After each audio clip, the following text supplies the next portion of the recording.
बिस्मिल्लाहिर्रहमानिर्रहीम। अस्सलामुअलैकुम dear students, welcome to my YouTube channel study aura. आज हम लोगों ने फर्स्ट ईयर की फ़िज़िक्स करनी है और उसमें हम लोग चैप्टर 2 के न्यूमेरिकल्स करेंगे। इसमें देखिए हमारे पास यहाँ पर न्यूमेरिकल्स में सबसे पहले क्या दिया गया है चैप्टर 2 में। इसमें कहा गया है the magnitude of a cross and scalar products of two vectors are 4√3 and 4 respectively. Find the angle between the vectors. अब हम लोगों ने इन टू वेक्टर्स का जो है वो एंगल फाइंड आउट करना है। उसके अलावा हम लोगों ने इसका मैग्नीट्यूड जो है वो देख लेना है कि क्रॉस प्रोडक्ट में क्या होता है और स्केलर प्रोडक्ट में क्या होता है। Let's we start. अब देखिए यहाँ पर हमारे पास क्या दिया गया है, ए क्रॉस बी हमें दिया गया है। ठीक है, उन्होंने कहा है कि क्रॉस में निकालना है, क्रॉस प्रोडक्ट चाहिए हमें। जो क्रॉस प्रोडक्ट है वो हमारे पास क्या आ रहा है, 4√3 आ रहा है। ठीक है, और हमारे पास एक डॉट प्रोडक्ट भी आ रहा है। वेक्टर्स हैं इसलिए इसको मैग्नीट्यूड और वेक्टर्स के साथ हम शो करेंगे ऐसे। ठीक है, ये मैग्नीट्यूड और ये वेक्टर्स हो जाए। मैग्नीट्यूड जो होता है वो डायरेक्शन को शो करती है। अब ये हमारे पास 4 आ गया, सही है। और उन्होंने कहा था कि हम लोगों ने एंगल फाइंड आउट करना है, तो हम एंगल देख लेंगे। तो हमारे पास एंगल थीटा आ गया, वो हमने फाइंड आउट करना है। As we know that formula क्या होता है ए क्रॉस बी और ए डॉट बी का। ए डॉट बी वेक्टर का होता है हमारे पास ए बी कोस थीटा और ए क्रॉस बी वेक्टर का होता है ए बी साइन थीटा। हम लोगों ने ऐसे ही इसको पुट करना है, A cross B over A dot B. अब इसके जो हम लोगों के पास क्या थे, ए बी कोस थीटा और ए बी साइन थीटा, वो हमने डिवाइड कर दिया। अब आपको पता है कि कोस ओवर साइन जो होता है वो टेन कहलाता है। ठीक है, कोस ओवर साइन जो होता है वो टेन थीटा के इक्वल होता है, इसलिए हम लोगों ने इसको टेन थीटा का नाम दे दिया इसको। ठीक है, टेन थीटा इधर आ गया। अब हमारे पास जो ए क्रॉस बी था वो क्या था, 4√3 और ए डॉट बी जो था वो 4 था। ठीक है, ये ए बी और ए बी जो है ऊपर नीचे होके कैंसिल आउट भी हो जाते हैं। तो यहाँ पर देखिए हमारे पास आ रहा है 4√3/4। 4 को 4 से मैं कैंसिल कर दूँगी तो हमारे पास यहाँ पे क्या रह जाएगा, 3। अब 3 जो है वो यहाँ पर √3 आ गया। अब यहाँ पर जो टेन था वो यहाँ के इन्वर्स हो जाएगा, तो टेन इन्वर्स √3 को आप कैलकुलेटर पे सॉल्व करेंगे तो 60 डिग्री होता है। तो हमारे पास थीटा आंसर आ जाएगा 60 डिग्री। ठीक है, ये था हमारे पास न्यूमेरिकल 2.1। ठीक है, अब हम लोग देखेंगे न्यूमेरिकल 2.2 को। तो 2.2 के अंदर वो हमें क्या कह रहे हैं हम देख लेते हैं। 2.2 में उन्होंने कहा a helicopter is ascending vertically at the rate of 19.6 metre per second. तो ये हमें पता लग गया कि ये वेलोसिटी है। When it is at the height of the 156.8 metre, तो ये हाइट भी हमारे पास आ गई है। अबव द ग्राउंड, ग्राउंड से अबव है, तो हम लोग इसको ऑपोजिट लेते हैं। ग्राउंड के अबव हो जाएगी तो वो ऑपोजिट डायरेक्शन में आ जाते हैं, इसलिए हम इसको माइनस में लेंगे वैल्यू को। और हमारे पास क्या है, स्टोन इज़ ड्रॉप, एक स्टोन जो है उसको ड्रॉप कर रहे हैं। How long does the stone take to reach the ground. एक स्टोन को जब आप ड्रॉप करेंगे तो वो कितना टाइम लेगा ग्राउंड तक पहुंचने में। और आपको पता है कि ग्राउंड की बात आ रही है, यहाँ पे ग्रेविटी भी होगी। स्टोन के ऑपोजिट ग्रेविटी आ जाए तो वो क्या होगी, वो भी माइनस में ही ली जाएगी। तो ऑपोजिट डायरेक्शन की वजह से हम लोग यहाँ पे माइनस में वैल्यू लेंगे, इसलिए आपने परेशान नहीं होना कि यहाँ पर माइनस क्यों लगाया है, क्योंकि न्यूमेरिकल में तो माइनस नहीं था, प्लस था, तो मैंने इसकी वजह बता दी है आपको। तो हमारे पास वेलोसिटी भी आ गई है। ठीक है, और हाइट भी आ गई जिसको हम एस से डोनेट करेंगे, यहाँ पे रिप्रेजेंट करेंगे। और जी को जो है वो ग्रेविटी 9.8, ये तो हमें वैल्यू को पता होता है।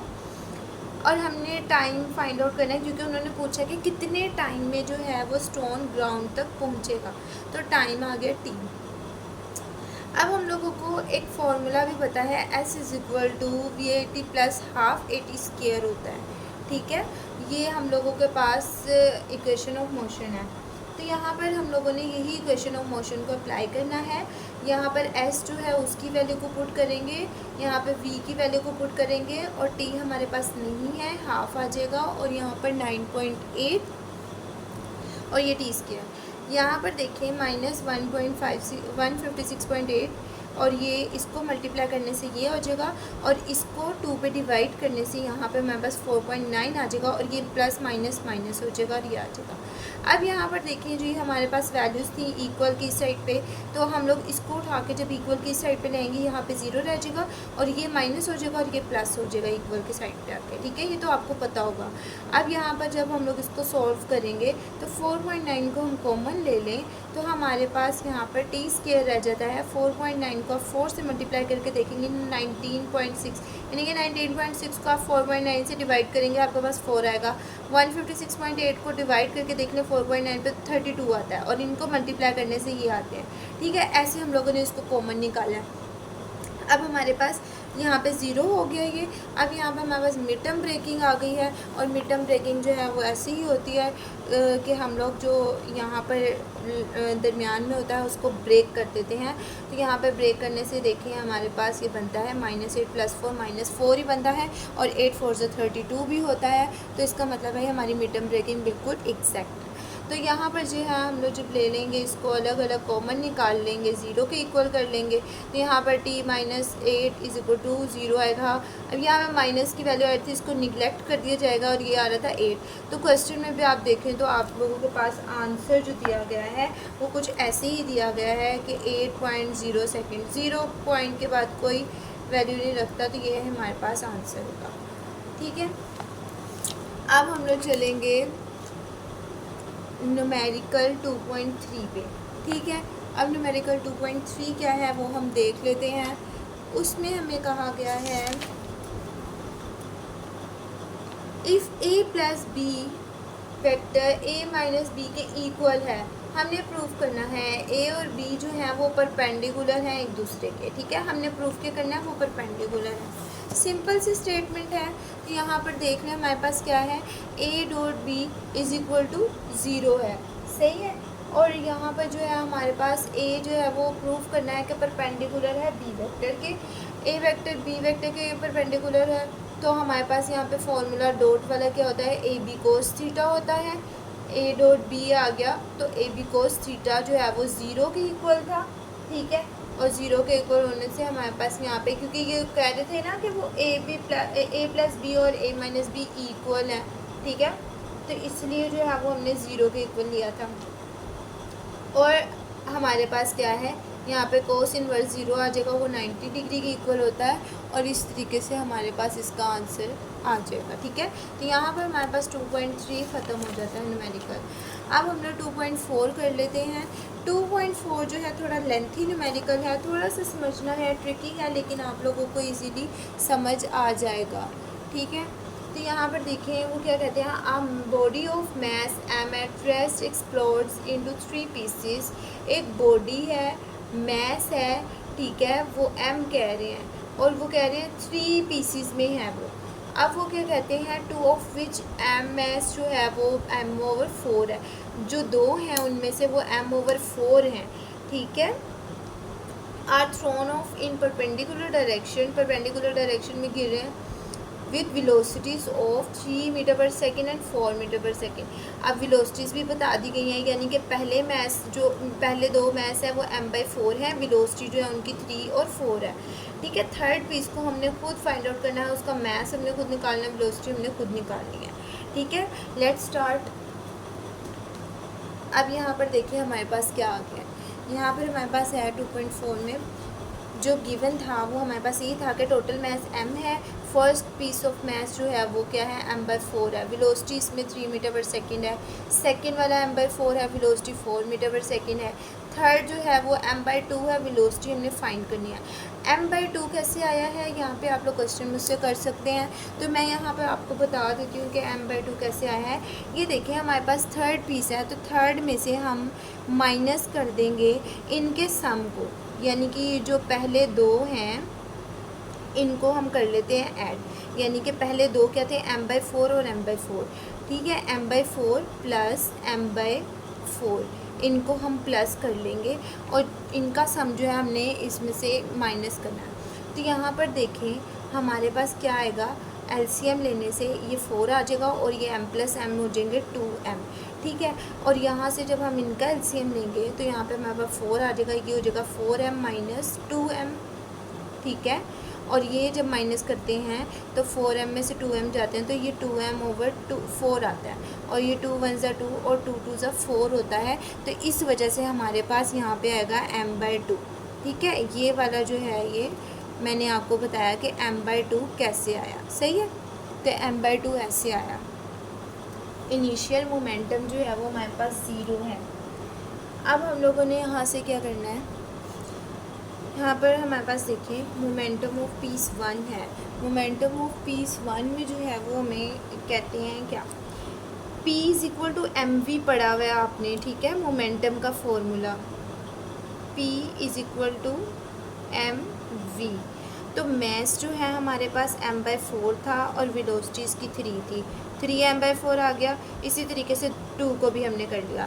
थर्ड वाला जो था वो हमारे पास अभी नहीं है, उनका सम ले लेंगे, ठीक है। यानी कि हम लोगों ने उनका दोनों का सम ले लिया, जैसे मैंने अभी आपको इधर करके दिखाया। तो यहाँ पे भी हम लोग क्या करेंगे, इन दोनों का हम लोग पीसीस का सम लेंगे, सही है, 1 का और 2 का। यहाँ पे 1 और 2 का जो हम लोगों ने ले लिया। तो यहाँ पर हमारे पास क्या आता है, यहाँ पर हम लोगों ने यहाँ पर थर्ड मोमेंटम आ रहा है, थर्ड मोमेंटम ऑपोजिट आएगा, तो इसलिए P जो होगा वो 1 और 2 माइनस के साथ आएगा। तो यहाँ पर -3m हो जाएगा और ये -4 हो जाएगा ऑपोजिट वजह से। यहाँ पे थर्ड था इसलिए जो है वो -PV लगेगा, सही हो गया, mv लगेगा, सॉरी P जो है वो हमारे पास मोमेंटम है। अब आपके पास देखिए यहाँ पर क्या था, थर्ड मोमेंटम जो था उसका हम लोगों ने क्या किया है, मैग्नीट्यूड लिया है थर्ड पीस का। जो थर्ड पीस का मैग्नीट्यूड लिया है तो मैग्नीट्यूड आप लोगों का क्या किसके इक्वल होता है, √x² + y² के इक्वल होता है। तो यहाँ पर x जो है हमारे पास 3m/4 है और y जो है वो 4m/4 है, जो हमने यहाँ से निकाले थे 1 और 2 के, वही है हमारे पास x y भी। तो हम लोग इसमें पुट करेंगे तो ये स्केयर बन जाएगा, ये आ जाएगी वैल्यूज़, ठीक है। और इसका जब हम एलसीएम अंदर ले लेते हैं तो हमारे पास ये आता है 25m²/16। जब हम लोग इसका अंडर रूट ख़त्म करते हैं तो हमारे पास 5m/4 आता है। तो अब हमारे पास मास ऑफ थर्ड पीस क्या था, m/2 था। तो हम लोग यहाँ पर क्या करते हैं, जो हम लोगों ने फॉर्मूला क्या देखा था, फॉर्मूला हमने पढ़ा था P is equal to mv, P is equal to mv पढ़ा था। जब मैस निकालना है तो हमारे पास P के नीचे V आ जाता है, तो ये हो जाता है P/, हम लोगों ने वेलोसिटी निकालनी है, V निकालेंगे। तो जब V निकालना है तो P के नीचे आके m यहाँ पर डिवाइड हो जाता है, ठीक है ना। तो P/m ये ऐसे बना है यहाँ पर, ठीक है। तो अब यहाँ पर P और m आ गया। P3 जो था वो हमारे पास क्या था, 5m/4 था। M3 हमारे पास m2 था, दोनों हमारे पास आगे हैं, डिवाइड हो रहे हैं। यहाँ पे इनको हम लोग ऐसे मल्टीप्लाई में चेंज करते हैं तो फ्रैक्शन उलट जाती है 2/m, और 10/4 जो है 2.5 मीटर/सेकेंड के इक्वल आती है, ठीक है। तो ये था बच्चों आज का हमारा न्यूमेरिकल, ठीक है, 2.4 तक। तो आज की वीडियो में हम लोगों ने 2.1 से 2.4 तक के न्यूमेरिकल्स को क्लियर कर लिया है, और अब हम लोग नेक्स्ट वीडियो में करेंगे। तब तक के लिए अल्लाह हाफिज़, और मेरे चैनल को ज़रूर सब्सक्राइब कीजिएगा, लाइक कीजिएगा। ओके।